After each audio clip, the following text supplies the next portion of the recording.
Selamat datang di video saya ini yang membahas bukti bahwa Yesus adalah Allah part 2. Nah, di part 2 ini saya akan pertama-tama membahas tentang keilahian Yesus yang bisa kita lihat dari nubuatan-nubuatan tentang dia dan dari sikap hidupnya.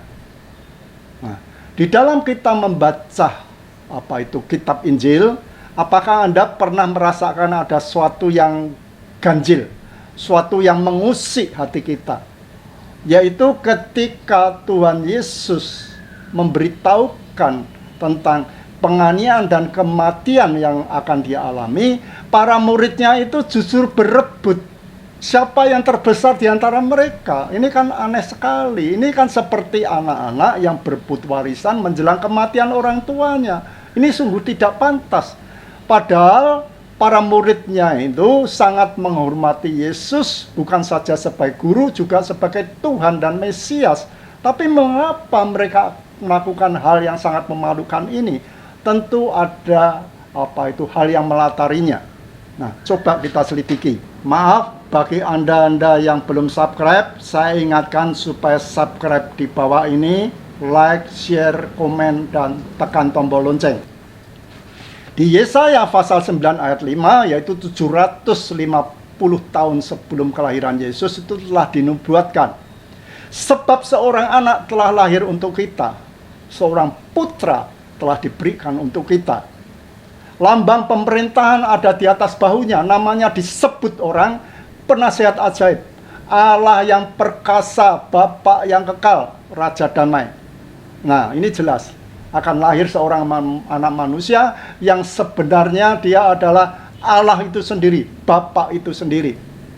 Nah, kedatangan anak manusia ini ke dunia itu disebut sebagai Mesias, yaitu dalam bahasa Ibrani artinya yang diurapi, dalam bahasa Yunani Kristos atau Kristus. Nah, kedatangan Mesias ini ada dua versi. Versi yang pertama yaitu Mesias datang sebagai hamba yang menderita untuk memikul dosa manusia. Kita bisa lihat di Yesaya 53 ayat 1 sampai 10. Dan tentang penyalipannya yaitu di Mazmur pasal 22 ayat 1 sampai 20.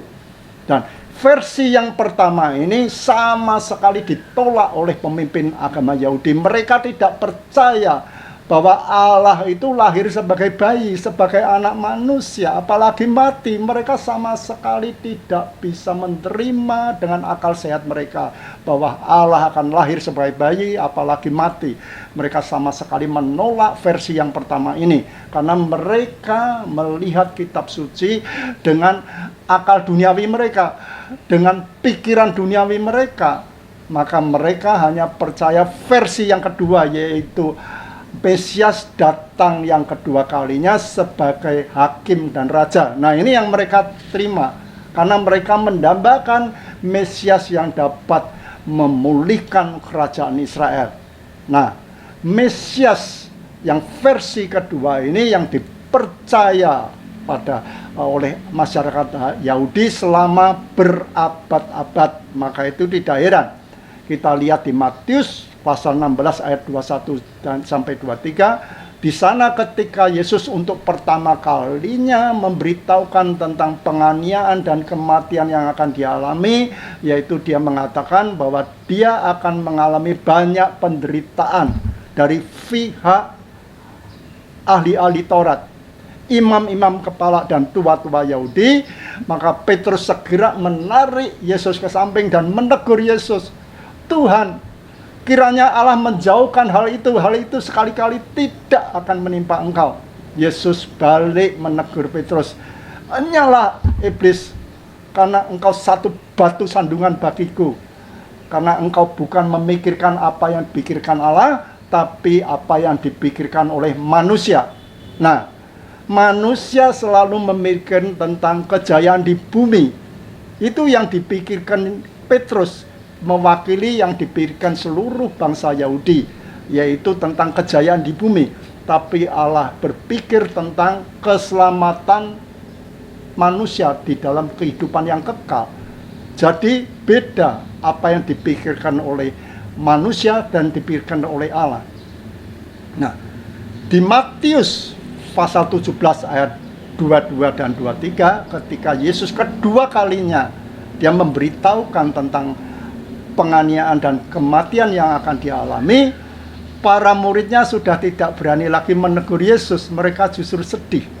Tapi kita lihat di Markus 9 ayat 31 sampai 32 dikatakan bahwa selain mereka sedih, mereka bingung, mereka tidak mengerti apa yang dikatakan Yesus. Tapi mereka juga enggan menanyakan itu pada Yesus. Kalau enggan menanyakan, mereka akan berpikir-pikir sendiri. Mereka akan berasumsi. Mereka melihat kenyataan tiap hari, mereka melihat bahwa Yesus dengan kuasanya dapat mengusir setan-setan, mengusir roh-roh jahat, menyembuhkan segala sakit penyakit, yang buta melihat, yang bisu berkata-kata, yang tuli mendengar, yang timpang berjalan.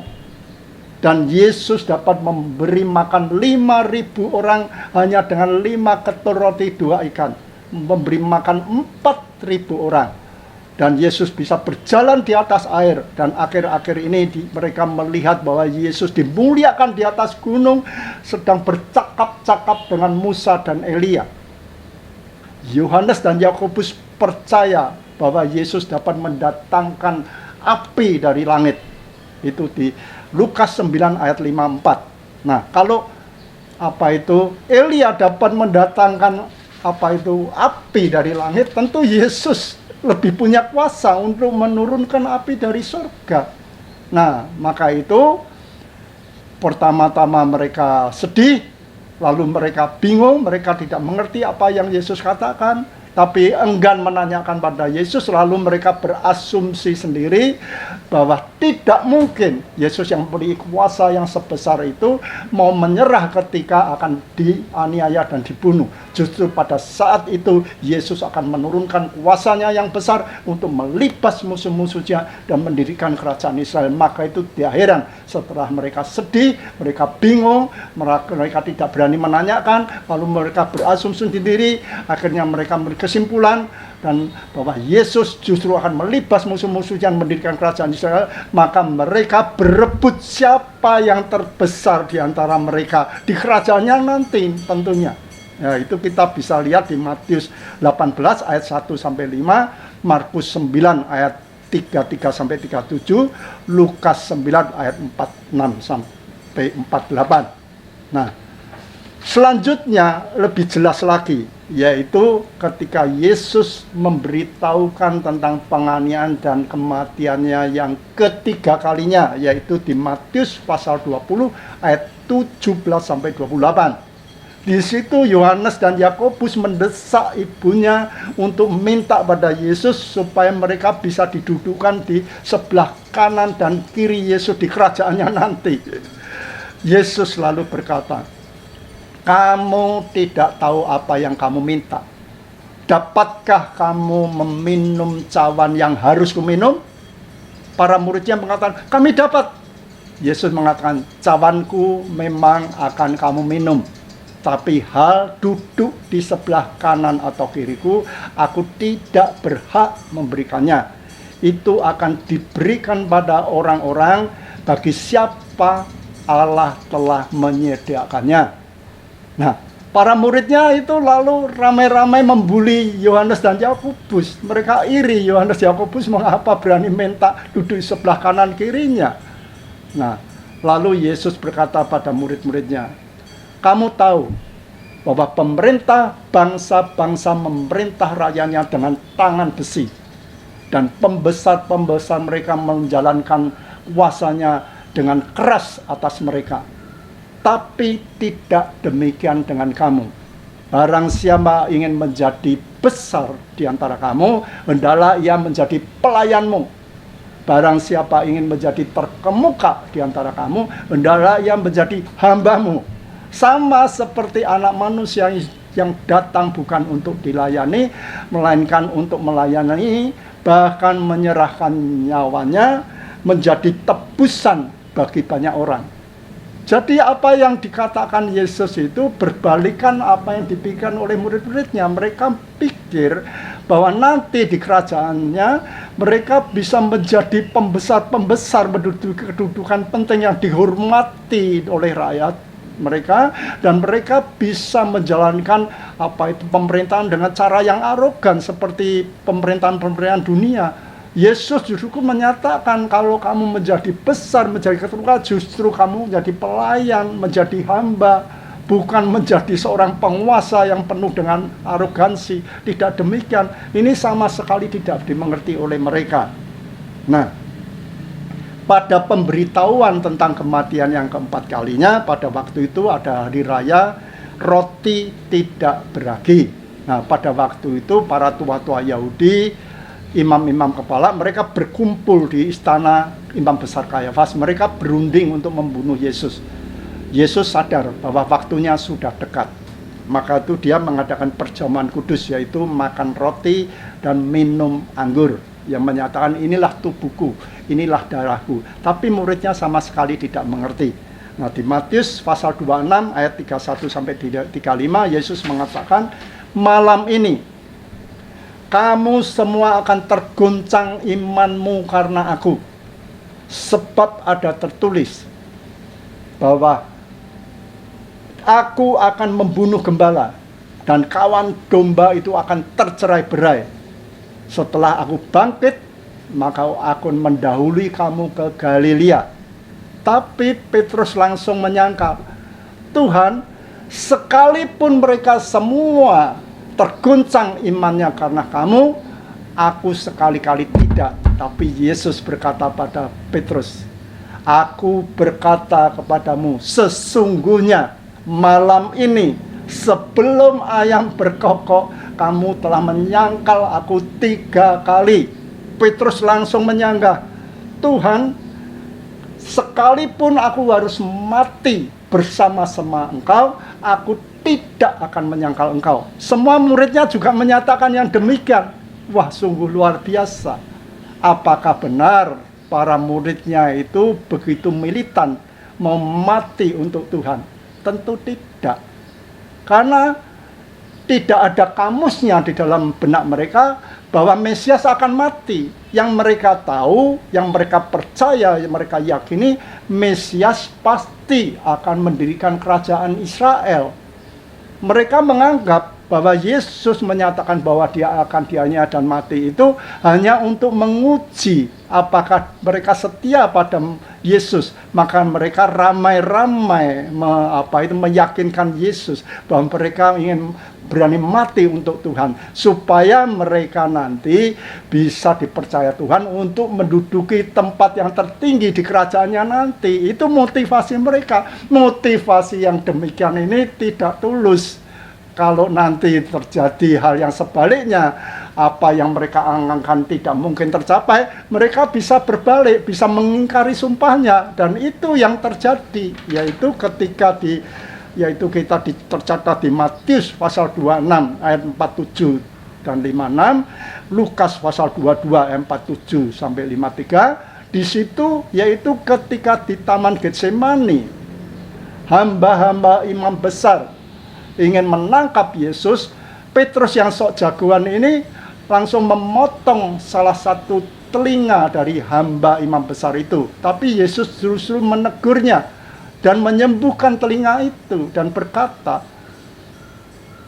masukkan pedang itu kembali ke dalam sarungnya, sebab barang siapa menggunakan pedang ia akan binasa oleh pedang.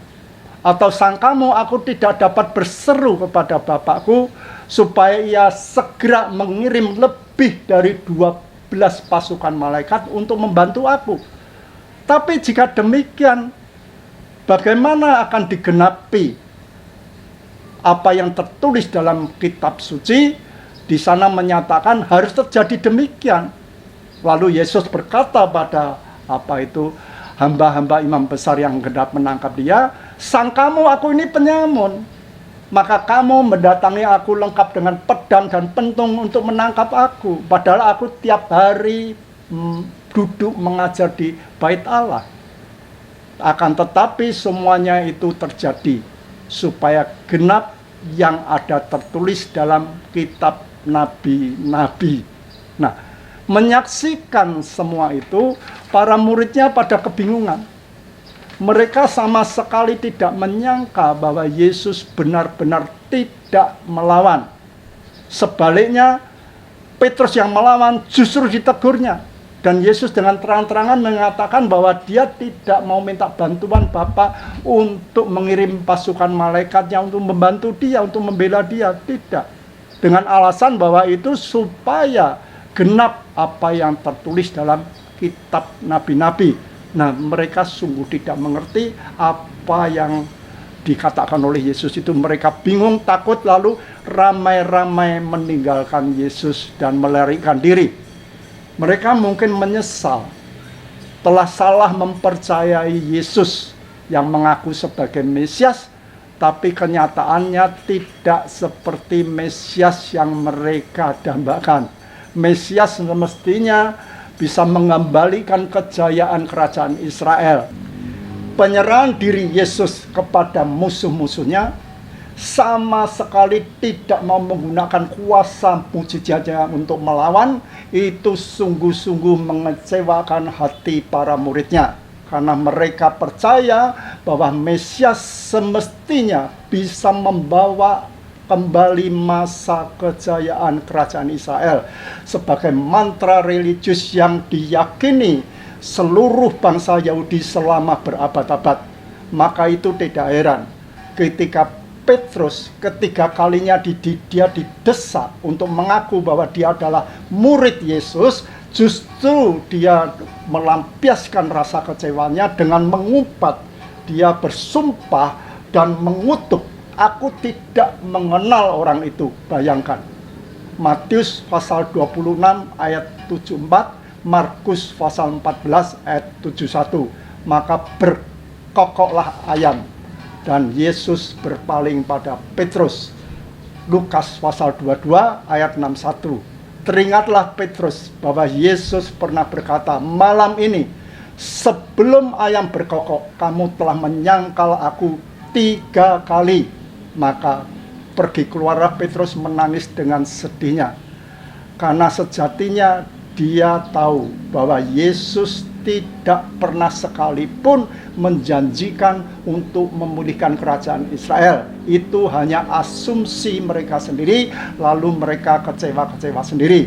Yesus sebaliknya dengan jujur menyatakan bahwa kedatangan di dunia ini justru dia ingin akan menderita dan mati di kayu salib menjadi tebusan banyak orang. Tapi mereka berasumsi-asumsi sendiri, lalu mereka bersumpah-sumpah sendiri, lalu mengingkari sumpah itu dan kecewa-kecewa sendiri. Itu adalah kesalahan mereka sendiri. Ya, karena orientasi berpikir mereka dengan Yesus itu saling berseberangan, sehingga apa yang dikatakan Yesus selalu disalahartikan. Nah, setelah 3 hari penguburannya, tidak ada satupun murid pun yang coba membuktikan apakah benar pernyataan Yesus bahwa 3 hari setelah kematiannya dia akan bangkit. Memang muridnya itu pernah melihat, menyaksikan sendiri di masa hidupnya Yesus pernah membangkitkan orang mati. Tapi bagaimana Yesus yang telah mati bisa membangkitkan dirinya? Tentu tidak mungkin. Mereka sedang dirundung rasa keputusasaan. Dan mereka menyesal bahwa mereka itu telah mengingkari sumpahnya pada Yesus. Kalau saja Yesus pernah berjanji bahwa 3 hari setelah ia bangkit dari kematian, dia akan memulihkan kerajaan Israel, mungkin saja mereka punya semangat untuk menuju ke kuburan, membuktikan apakah Yesus benar-benar hidup, karena itu sesuai keinginan mereka. Tapi karena Yesus tidak pernah menjanjikan bahwa setelah dia bangkit dari kubur, maka dia akan memulihkan kerajaan Israel, maka tidak ada sedikit pun semangat untuk pergi ke kubur membuktikan pernyataan Yesus. Yang pergi ke sana justru perempuan-perempuan yang menaruh simpati pada Yesus. Mereka membawa rempah-rempah, minyak mur untuk tujuannya meminyaki tubuh Yesus. Dan setelah perempuan itu pulang dari kubur dan mereka menyaksikan bahwa kubur itu kosong dan ada malaikat menyatakan bahwa Yesus telah bangkit dari kematian, para muridnya itu tidak percaya, menganggap itu omong kosong.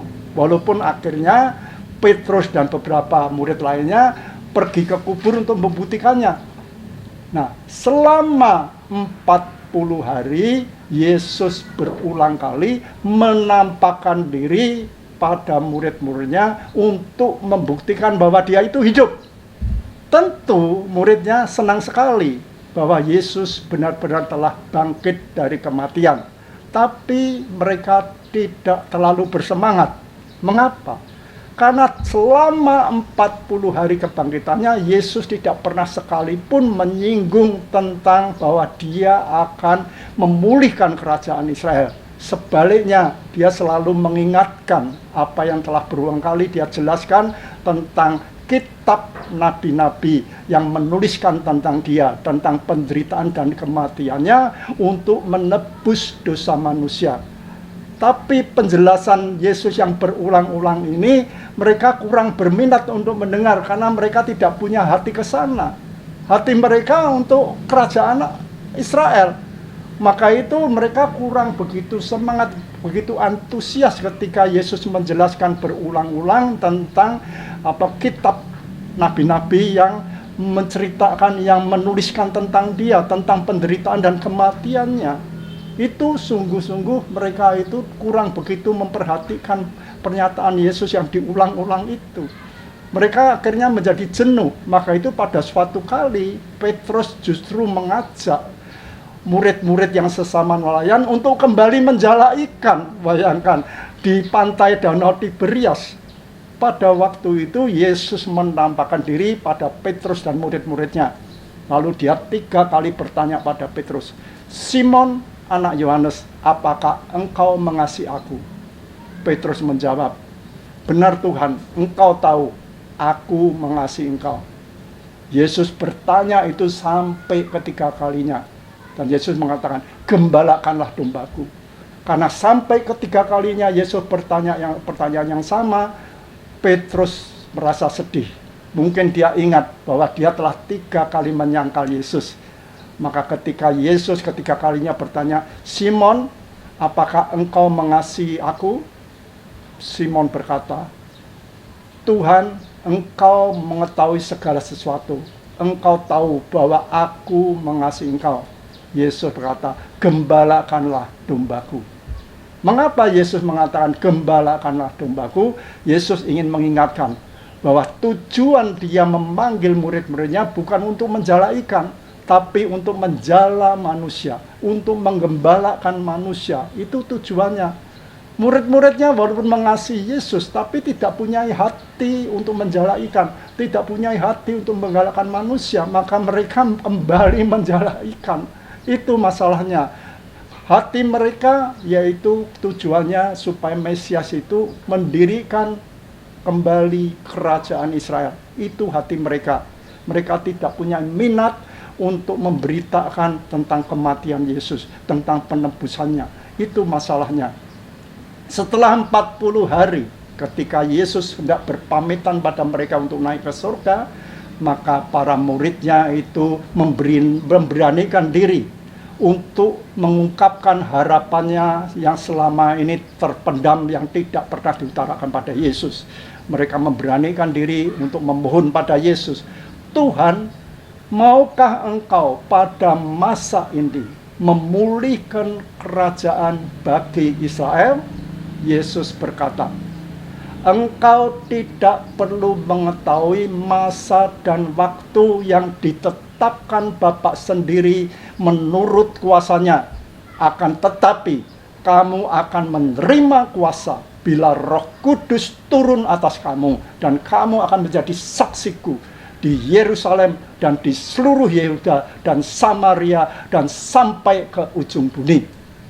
Setelah mengatakan begitu, Yesus terangkat ke surga. Tiba-tiba muncul 2 orang berpakaian putih dekat mereka dan berkata, "Hai orang Galilea, mengapa kamu menatap ke langit?" Yesus yang sekarang ini terangkat ke surga meninggalkan kamu, dia akan datang kembali dengan cara yang sama seperti pada waktu kamu melihat dia naik ke surga. Maka terkagum-kagumlah muridnya ini. Mereka kembali bersemangat karena Yesus menjanjikan bahwa mereka akan mendapatkan kuasa dari Allah. Mereka tentu berpikir bahwa kuasa itu bisa untuk mendirikan kerajaan Israel. Itu yang mereka pikirkan. Maka mereka lalu beranjak dari Bukit Zaitun pergi ke kota Yerusalem. Mereka naik ke ruang atas di tempat mereka menumpang. Nah, di sana berkumpul 11 rasul-rasul dan mereka bertekun sehati berdoa. Di situ juga ada beberapa perempuan, juga ada Maria ibu Yesus dan saudara-saudara Yesus. Mereka bertekun berdoa. Mereka mengharapkan benar-benar janji Yesus bahwa Yesus Allah Bapa akan menurunkan kuasanya atas mereka bila Roh Kudus turun atas mereka. Dan benar saja setelah 10 hari, yaitu 50 hari setelah kebangkitan Yesus, maka kita tahu apa yang namanya hari Pentakosta, di mana Roh Kudus turun. Di situ terdengar suara seperti tiupan angin yang keras, lalu tampak lidah-lidah api bertebaran hinggap pada masing-masing mereka. Dan mereka bisa berbahasa lain, seperti yang diberikan Roh Kudus pada mereka masing-masing untuk mengatakannya. Pada waktu itu berkumpullah orang-orang Yahudi dari berbagai daerah bangsa-bangsa di seantero dunia. Mereka dengan bahasanya masing-masing. Mereka itu terheran-heran, mengapa para murid ini bisa berbahasa seperti bahasa daerah mereka masing-masing. Dan para muridnya setelah mereka itu dipenuhi Roh Kudus, cara berpikir mereka berubah 180 derajat. Mereka tidak berpikir lagi bagaimana menggunakan kuasa itu untuk mendirikan kerajaan Israel. Mereka menganggap itu sudah tidak penting lagi. Cara berpikir mereka sudah seperti sesuai dengan apa yang dipikirkan oleh Yesus. Jadi setelah mereka dipenuhi Roh Kudus, mereka berubah 180 derajat. Mereka yang dipentingkan mereka justru mengabarkan Injil keselamatan tentang Yesus. Maka mereka lalu menguraikan bagaimana kitab para nabi itu membicarakan tentang penganiayaan dan penderitaan yang dialami Yesus sampai di kayu salib, yaitu untuk menebus dosa manusia. Barang siapa percaya pada Yesus dan bertobat dan menerima akan pengorbanannya, maka dia akan diselamatkan. Itulah yang dikatakan oleh para muridnya itu. Dan kuasanya itu justru untuk melayani, untuk menyembuhkan sakit penyakit, untuk mengusir setan, untuk mengusir roh jahat, seperti apa yang dilakukan Yesus selama hidupnya. Bukan untuk mendirikan kerajaan Israel. Mereka sama sekali berubah. Mereka tidak berpikir lagi tentang kerajaan Israel, tapi mereka berpikir untuk memberitakan Injil keselamatan untuk keselamatan manusia.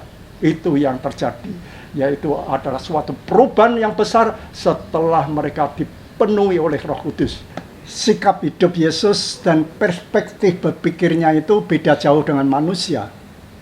Maka itu para muridnya sebelum dipenuhi Roh Kudus, mereka sulit mengerti ajaran-ajaran Yesus tentang jalan keselamatan bagi manusia dalam kehidupan kekal yang sedang dia persiapkan, yaitu melalui penderitaan dan penganiayaan di kayu salib yang akan dia alami. Mereka tidak mengerti itu sebelum Roh Kudus memenuhi mereka. Nah, demikian pun manusia. Manusia walaupun ada kitab suci di mana Allah memperkenalkan tentang jalan keselamatan dalam kehidupan yang kekal, manusia juga sulit mengerti atau mereka malas untuk merespon. Karena mereka menganggap bahwa apa yang dikatakan oleh kitab suci tentang kehidupan kekal di alam roh itu sebetulnya adalah kehidupan yang tidak bisa diraba atau tidak bisa dilihat. Mereka anggap itulah kehidupan dalam bayang-bayang. Sedangkan kehidupan yang sekarang yang mereka sedang jalani di dunia yang fana ini, walaupun sementara yang berakhir dengan kematian, tapi mereka menganggap ini adalah kehidupan yang nyata. karena bisa dilihat dan bisa diraba. Sekarang apakah benar bahwa kehidupan yang sementara di dunia ini yang bisa kita lihat, yang bisa kita raba ini adalah kehidupan yang nyata, sedangkan kehidupan alam roh itu adalah kehidupan dalam bayang-bayang. Nah, coba kita buktikan melalui sebuah premis yang masuk akal, yaitu semua manusia mengakui sebuah premis bahwa bayang-bayang selalu mengikuti objek. Ya, kalau objeknya itu pesawat, bayang-bayangnya tentu pesawat, tidak mungkin kapal. Kalau objeknya kapal, bayang-bayangnya pasti kapal, tidak mungkin pesawat. Ya, bayang-bayang selalu mengikuti objek. Nah, atas premis inilah coba kita buktikan apakah benar apa yang kita lihat dan bisa kita laba ini di sekeliling kita ini adalah nyata. Nah, sekarang coba kita buktikan. Sebelum ada pesawat, itu didahului dengan apa? Tentu didahului dengan blueprint, yaitu rancangan gambar tentang pesawat itu. Sebelum ada blueprint ada apa? Ada, yaitu ide. Ide itu kelihatan nggak? Tidak kelihatan. Ide itu adalah suatu hal yang sangat misterius. Adalah suatu hal yang sifatnya di alam roh. Di mana banyak ilmuwan tidak ada satupun bisa merumuskan jalannya ide itu seperti apa. Bagaimana ide itu bisa muncul. Tidak ada seorang ilmuwan pun yang dapat menyelidiki dengan pasti bahwa kemunculan ide itu seperti apa, rumusan ide itu seperti apa. Tidak ada satu pun ilmuwan yang bisa merumuskan itu. Karena apa? Ide itu adalah alam roh, alam yang gaib, alam yang misterius yang tidak bisa dijangkau oleh otak manusia. Dan ide itulah yang menentukan apa yang akan dibuat oleh manusia. Kalau ide itu pesawat terbang, maka dibuatlah manusia itu pesawat terbang. Tidak mungkin kalau idenya pesawat terbang jadinya kapal. Jadi apa yang dibuat manusia itu menurut ide. Jadi kalau kita menurut premis bahwa bayang-bayang mengikuti objek, berarti apa yang dibuat manusia yang bisa kita jamah, bisa kita lihat itu sebetulnya menurut ide yang tidak kelihatan. Jadi apa yang kita bisa raba, apa yang bisa kita lihat itu sebetulnya bayang-bayang kalau menurut premis ini. Karena semua yang bisa kita lihat itu adalah menurut ide yang tidak kelihatan itu. Demikian dalam penciptaan langit bumi. Firman Tuhan mengatakan, jadilah benda-benda langit, jadilah benda-benda langit. Jadilah daratan, jadilah laut, jadilah sungai, jadilah tumbuh-tumbuhan, jadilah burung-burung, jadilah ikan-ikan di laut, jadilah apa? Manusia. Semua itu asalnya dari yang tidak kelihatan. Firman itu roh, firman itu tidak kelihatan. Jadi dalam penciptaan juga dari yang tidak kelihatan berwujud jadi yang kelihatan. Demikian pun Allah melalui ide dimasukkan dalam pikiran manusia, manusia membuat sesuatu yang kelihatan. Itu menurut ide dari alam roh itu dimasukkan ke otak manusia, lalu manusia menciptakan menurut apa yang ide mau. Kalau yang dimau itu adalah pesawat terbang, jadinya pesawat terbang. Jadi semua yang diciptakan manusia itu menurut apa yang dimau oleh ide itu. Jadi ide itu yang mendikte apa yang mau diciptakan oleh manusia. Jadi bayang-bayang menurut objek. Jadi apa yang diciptakan manusia menurut ide. Jadi ide itu adalah yang konkret, yang nyata. Yang kelihatan yang diciptakan oleh manusia sebetulnya adalah bayang-bayang. Maka itu tidak heran kalau Paulus mengatakan dalam 2 Korintus pasal 4 ayat 18, dia mengatakan, sebab kami tidak memperhatikan yang kelihatan, tapi yang tidak kelihatan. Sebab yang kelihatan itu sementara, sedangkan yang tidak kelihatan itu kekal. Nah, kehidupan setelah lahir itu adalah kehidupan yang sementara, kehidupan yang bukan nyata, kehidupan dalam bayang-bayang. Kehidupan setelah kematian itu adalah kehidupan kekal, kehidupan alam roh itu justru kehidupan yang nyata. Tapi banyak manusia yang bebal, yang dikejar itu adalah materi yang kelihatan ini, bukan yang sifatnya rohani. Sehingga mereka nanti akan menyesal setelah di alam kematian itu. hati-hati. Yesus dari mula sudah mengajarkan pada muridnya bahwa yang terpenting adalah jalan keselamatan dalam kehidupan yang kekal. Tapi para muridnya yang tidak mengerti, yang dipenting adalah kerajaan Israel di bumi ini. Sebelum mereka dipenuhi Roh Kudus, mereka sama sekali tidak mengerti. Nah, Yesus dari awal sudah mengajarkan bahwa yang terpenting adalah jalan keselamatan di surga, jalan keselamatan dalam kehidupan kekal. Ini menunjukkan bahwa Yesus itu benar-benar adalah Allah. Cara berpikirnya, sikap hidupnya, semua tertuju pada hal-hal yang kekal. Ini menunjukkan bahwa Yesus, dia benar-benar adalah Allah. Selain itu, pernyataan Yesus juga sering menunjukkan bahwa dia adalah Allah itu sendiri.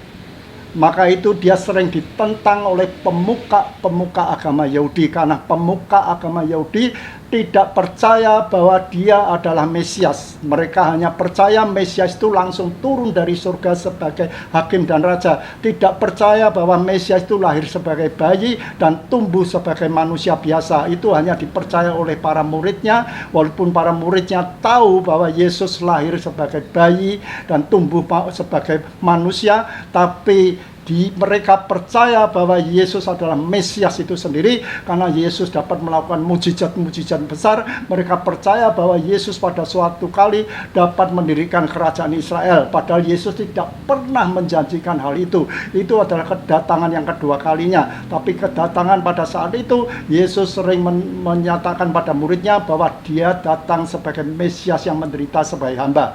Walaupun dia menyatakan demikian, tetap dalam pernyataannya dia menunjukkan kapasitasnya sebagai Allah. Di antara dia menyatakan bahwa dia mempunyai kuasa untuk mengampuni dosa manusia. Itu kita bisa lihat di Lukas pasal 7 ayat 44 sampai 50. Lalu di Yohanes 6 ayat 39, 40, 44 dan 54, Yesus mengatakan bahwa dia dapat membangkitkan orang mati di akhir zaman.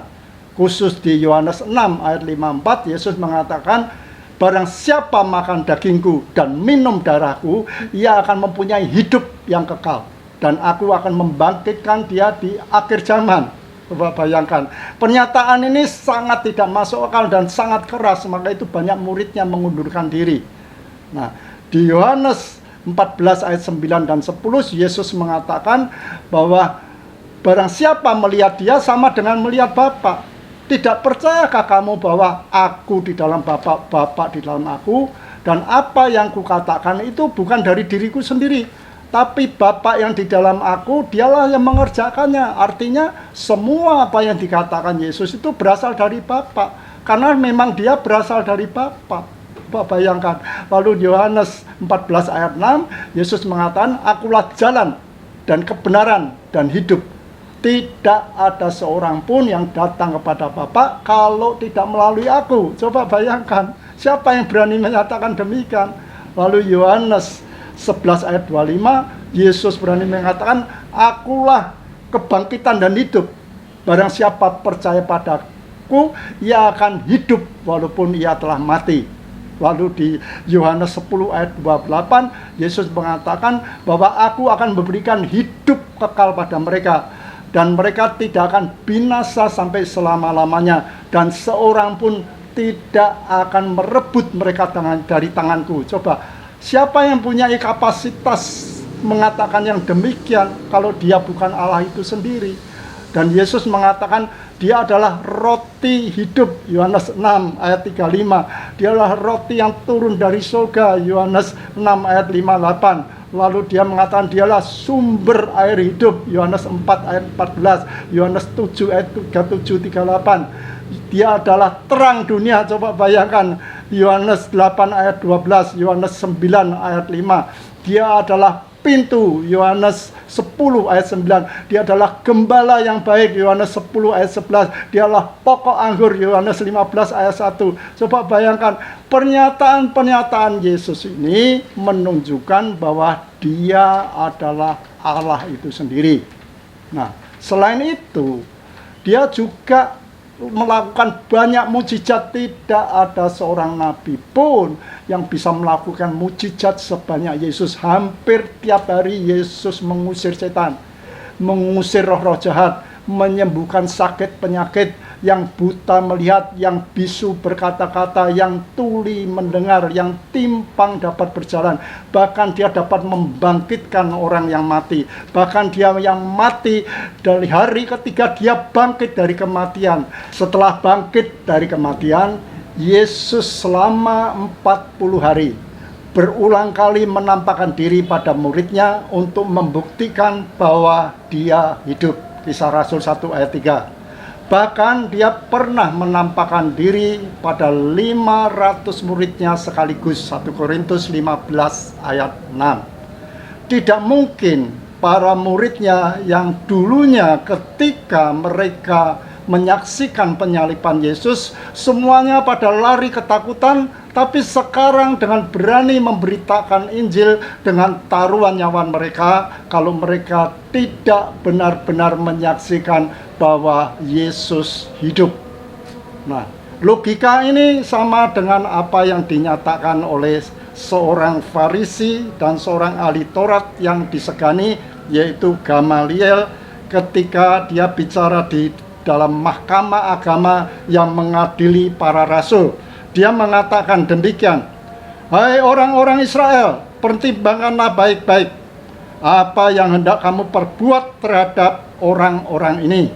Sebab dahulu telah muncul si Teudas yang mengaku dirinya seorang istimewa, dan ia mempunyai kira-kira 400 orang pengikut. Tapi ia dibunuh dan tercerai-berailah seluruh pengikutnya dan lenyap. Sesudah itu, pada waktu pendaftaran penduduk, muncullah si Yudas, seorang Galilea, yang menyeret banyak orang dalam pemberontakannya, tetapi ia juga tewas, dan tercerai-berailah seluruh pengikutnya. Karena itu aku berkata kepadamu, janganlah bertindak terhadap orang-orang ini. Biarkanlah mereka, sebab jika maksud dan perbuatan mereka berasal dari manusia, tentu akan lenyap. Tetapi kalau berasal dari Allah, kamu tidak akan dapat melenyapkan orang-orang ini. Mungkin ternyata juga nanti bahwa kamu melawan Allah, nasihat itu diterima. Nah, ini logikanya. Kalau Yesus ini dari manusia, pasti lenyap. Setelah Yesus mati, semua pengikutnya lenyap. Ternyata tidak, karena memang Yesus ini dari Allah. Walaupun dia telah mati, tapi para muridnya menyaksikan dia telah bangkit, bahkan menyaksikan dia telah naik ke surga. Maka itu Injil diberitakan ke seluruh dunia. Terima kasih telah menyaksikan video saya yang membahas bukti bahwa Yesus adalah Allah. Nah, di video selanjutnya, yaitu di bab 2, yaitu dengan judul Paradoks Ekstrem Sifat Allah. Di situ kamu akan mengenal pribadi Allah secara utuh. Di situ juga kita mengenal jalan keselamatan dari Allah. Terima kasih. Tunggu video saya selanjutnya. Sampai jumpa. Tuhan memberkati.